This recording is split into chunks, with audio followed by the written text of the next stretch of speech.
Hi everyone, in this video I'm going to show you how you can set up your Word document, add restriction, but still there is paths can be editable. Now let's get started. Now for example I am in Home tab. If you want to add restriction, just go to Review. Here we have Restricted Editing. This one. Formatting restriction, we don't need this one. Edit restriction, this is very important. Select this one and select it, no changes, read only.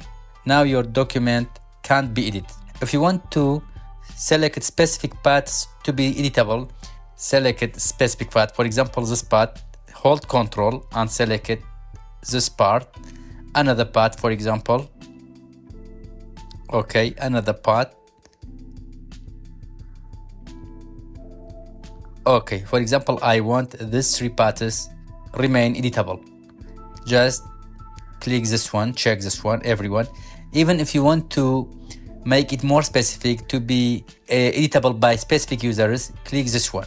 From your domain, you can select the name of a specific person you want to. Only that person can edit that document. I don't have anyone, so I let it or cancel it. Now, everyone can edit these three parts.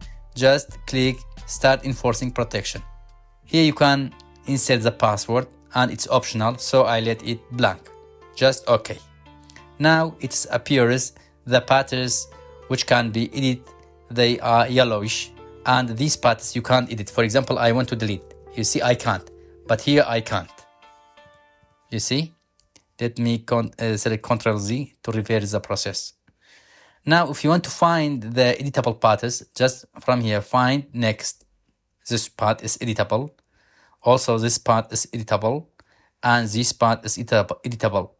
At the end of all paths, it shows this prompt, Word has finished searching the document. Okay, that's all. Have a nice time.